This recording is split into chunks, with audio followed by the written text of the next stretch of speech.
Hari Senin, rapat paripurna DPR akhirnya resmi mengesahkan Omnibus Law rancangan Undang-Undang Cipta Kerja menjadi undang-undang.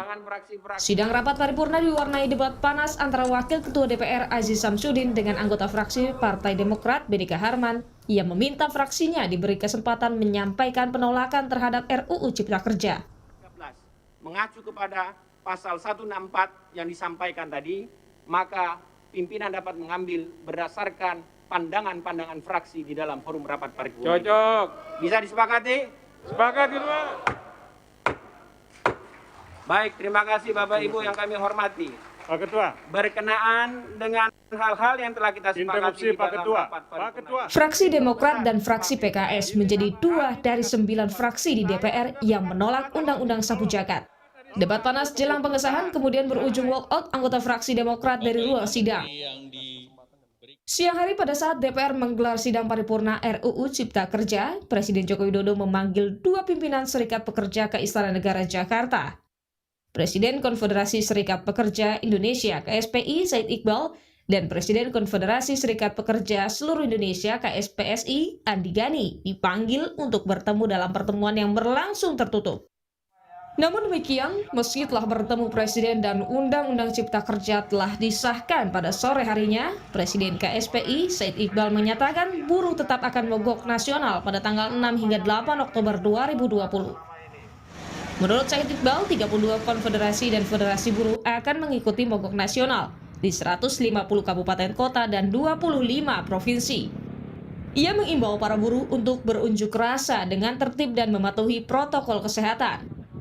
Pada malam hari ini, para pimpinan konfederasi dan federasi yang berasal dari 32 federasi dan konfederasi ingin menyatakan kembali dan menegaskan kembali bahwa insya Allah dengan izin Allah dan dengan niat yang tulus tidak akan melakukan tindakan anarkis, tindakan yang merugikan orang umum maupun hal-hal yang bertentangan dengan aturan pada tanggal 6 Oktober hingga 8 Oktober tahun 2020 akan melakukan mogok nasional.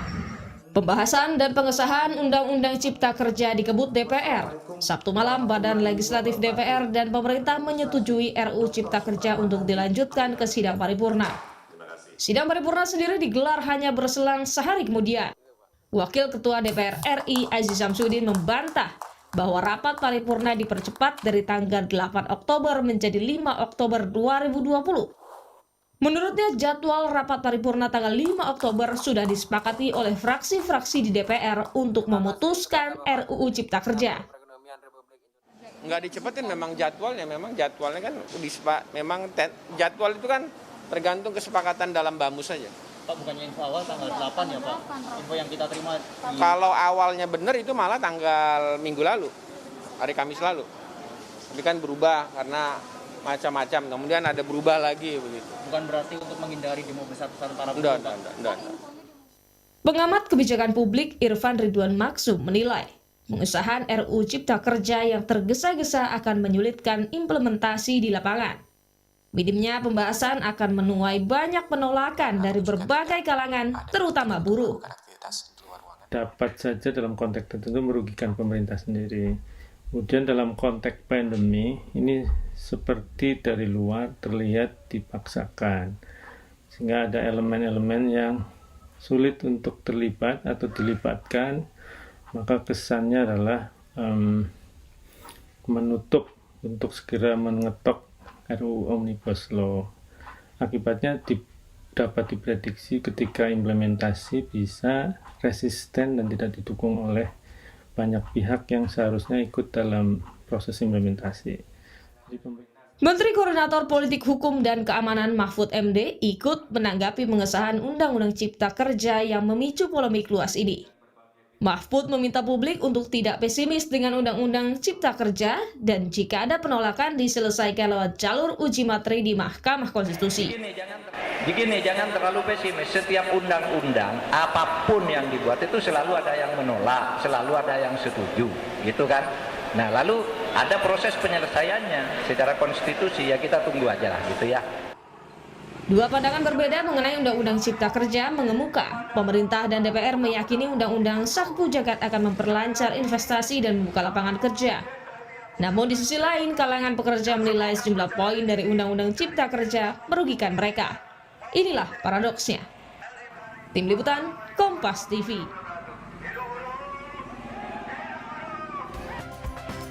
Saudara, meskipun tampaknya masih banyak yang menilai undang-undang ini kontroversial, Undang-Undang Cipta Kerja akhirnya disahkan lewat pembahasan yang berlangsung cepat.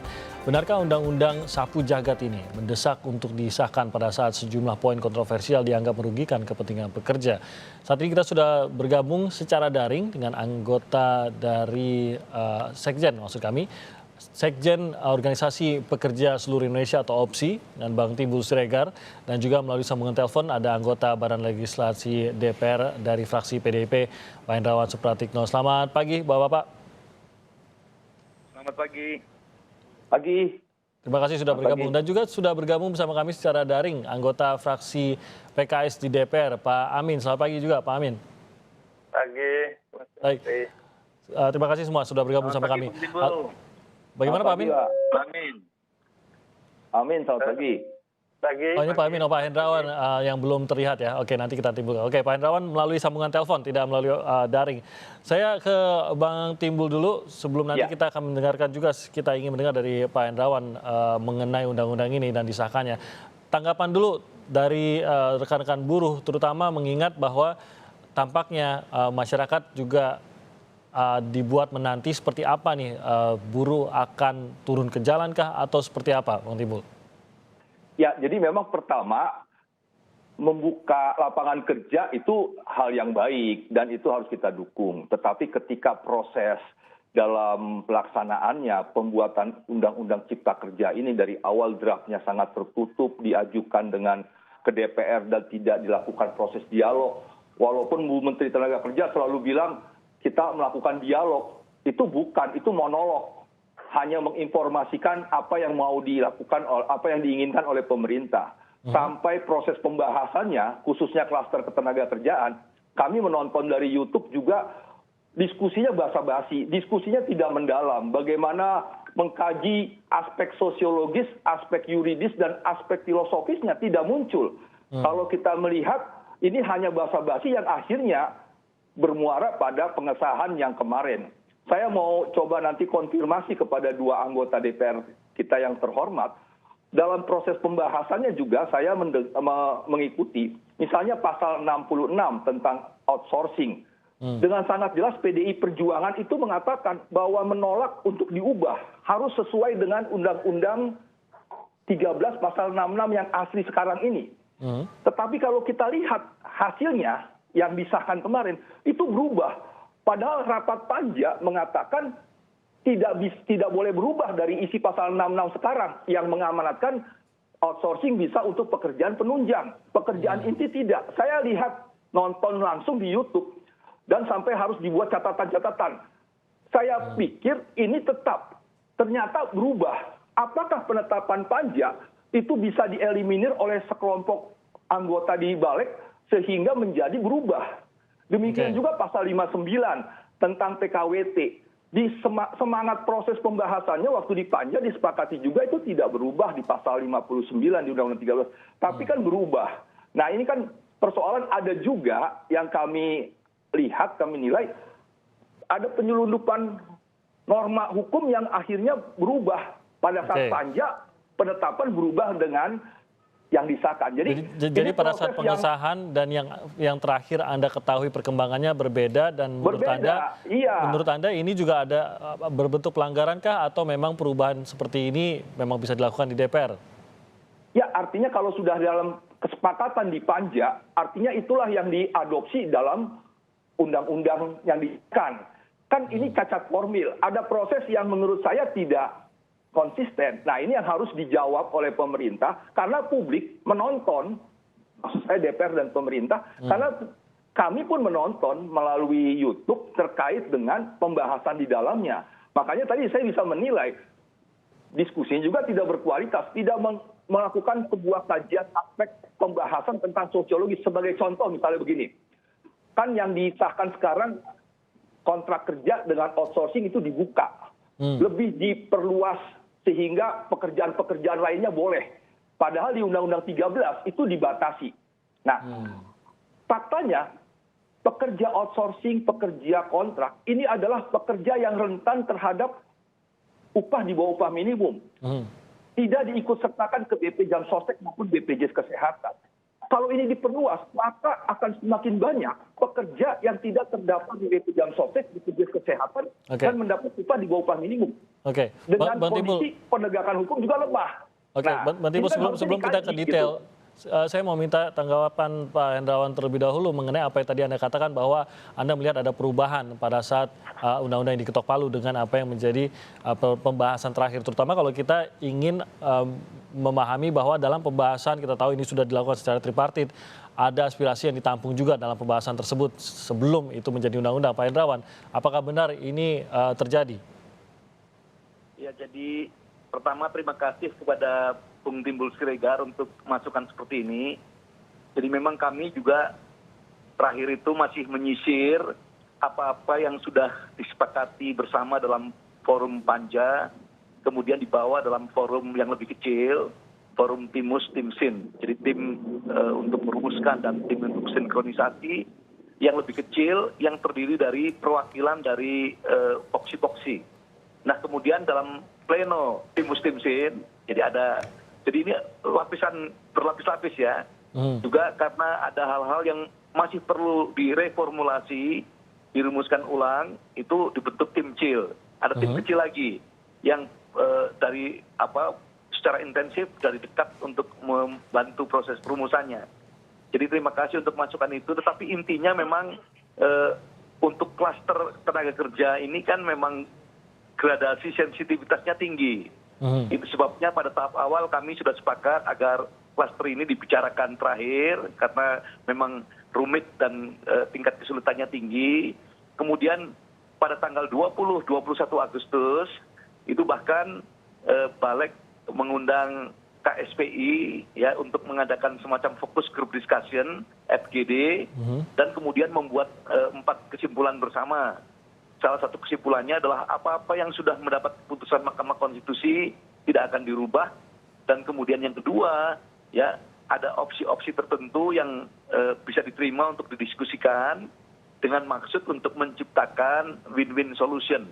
Ya, jadi kita juga menampung aspirasi karena kita tahu juga pasar tenaga kerja yang kurang fleksibel ya mempersulit daya saing kita. Jadi aspek-aspek itu kita bicarakan. Memang suatu undang-undang seperti Omnibus Law ini yang katakanlah berdampak terhadap 79 undang-undang yang lain memang rumit dan menimbulkan banyak pro kontra lah. Jadi itu kita pahami, dan yang disampaikan Profesor Mahfud MD betul. Kalau ada hal-hal yang tidak sesuai dengan aspirasi kita, bisa kita judicial review di Mahkamah Konstitusi. Ya. Tetapi percayalah PDI Perjuangan, nanti Pak Amin bisa menceritakan bagaimana kami ngotot sekali dan bahkan kami dianggap partai oposisi dalam proses pembahasan ini, proses pembicaraan ini, karena kami ingin mengawal undang-undang ini dengan sebaik-baiknya, dengan sikap kritis, sesuai dengan ideologi kami, dan jangan lupa Undang-Undang 13 2003 juga undang-undang yang dilahirkan ketika Ketua Umum kami menjadi Presiden. Oke, baik. Kalau gitu saya langsung ke Pak Amin. Hanya 2 partai, termasuk partai Anda, Pak Amin, yang menolak. Apakah Anda melihat salah satu alasannya adalah apa yang dikatakan oleh Pak Timbul tadi, atau memang ada alasan lainnya, Pak Amin?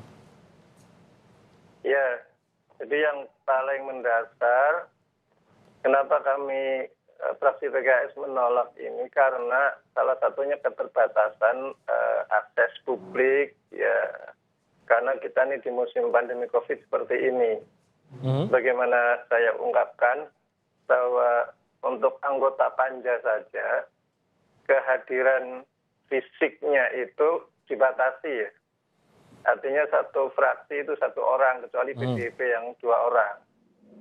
Yang lain rapat itu mengikuti rapat pembahasan melalui daring, online. Dan ketika kita bicara penyampaian aspirasi atau pemikiran-pemikiran melalui online ini kan banyak sekali keterbatasannya ya. Iya. Ya. Nah, jangankan masyarakat, jadi dari Panja saja dibatasi. Itu satu. Sehingga kami berdasarkan kajian objektif akhirnya ya bersikap menolak ya RUU Ciptaker ini dijadikan undang-undang atau ditetapkan sebagai undang-undang. Kalau dari situ Pak Amin saya menangkapnya ada kesulitan dalam pembahasan, ataukah memang itukah masalah utamanya, ataukah justru memang ada beberapa poin-poin atau pasal yang Anda protes keras di sini atau partai Anda protes keras di sini? Oh iya, kalau itu dari sisi prosesnya ya. Kalau dari sisi substansi, ya ini sekali lagi kita berdasarkan kajian objektif juga banyak hal yang kita permasalahkan. Ya, selain tadi keterbatasan akses publik, karena undang ini menyasar 79 undang-undang, ada 1.203 pasal yang diselesaikan hanya dalam waktu 5 bulan dengan metode Omnibus Law. Ini yang baru pertama kali terjadi di Indonesia, saya pikir. Banyak hal-hal yang sangat substansi yang kita sampaikan. Ya kita tetap mengapresiasi teman-teman di Balik, juga pemerintah yang sudah mengakomodir masukan-masukan dari PKS. Gitu. Tapi sebagian besarnya lagi ada hal-hal yang sangat krusial yang belum terakomodir, yang ini terkait dengan kedaulatan negara, berkait dengan nasib UMKM, dan juga berkaitan dengan ini pekerja atau buruh ini. Ini sikap PKS khususnya terkait dengan ini yang menjadi isu paling hot ya, menjadi perhatian publik luar biasa, ada yang menyangkut nasib para pekerja ini atau para buruh ini. Tentu kita berjuang, saya kira sama dengan yang disampaikan Pak Indrawan, sampai detik-detik terakhir kita ingin masalah terkait dengan buruh ini kembali ke undang-undang existing. Baik terkait dengan pengupahan, terkait dengan hak-hak yang lain, yang juga yang paling ramai pembahasan itu menyangkut masalah pesangon ini. Yang sebelumnya diatur di undang-undang existing 32 kali gaji, ya dengan masa kerja 24 tahun, yang akhirnya sekarang menjadi 25 kali, 19 kali itu menjadi tanggungan pengusaha, yang 6 kali itu diselesaikan melalui mekanisme JKP, ya, jaminan kehilangan pekerjaan. Baik, ya. Pak Amin, saya kembali ke Pak Hendrawan dulu. Pak Hendrawan, kalau Anda mengatakan tadi bahwa tetap kritis, PDIP tetap kritis dalam hal ini, PKS tadi juga bisa dibilang sedikit banyak mengkonfirmasi hal tersebut, ikut mengawal juga. Mengapa akhirnya tetap mengesahkan kalau memang melihat banyak pasal-pasal yang tetap harus dikritisi? Ya, ini kan satu forum pembicaraan tingkat 1 ya, dan juga kemarin terakhir di pleno tingkat 2. Tetapi kan intinya kami juga mendengar apa yang menjadi aspirasi yang disuarakan oleh fraksi-fraksi lain, oleh kelompok-kelompok masyarakat yang lain, ya, Apindo, Kadin, dan seterusnya. Jadi kami, sekali lagi, memang fungsi DPR itu adalah mengharmonisasi kepentingan berbagai masyarakat, kelompok masyarakat yang berbeda-beda, ya. Itu sebabnya teman-teman tahulah, dalam daftar inventarisasi masalah, PDI Perjuangan yang paling panjang-panjang dan semua mengakui itu ya. Bahkan selalu dikesankan seakan-akan PDI Perjuangan yang ingin menjegal ya atau mengulur-ulur RUU ini. Tapi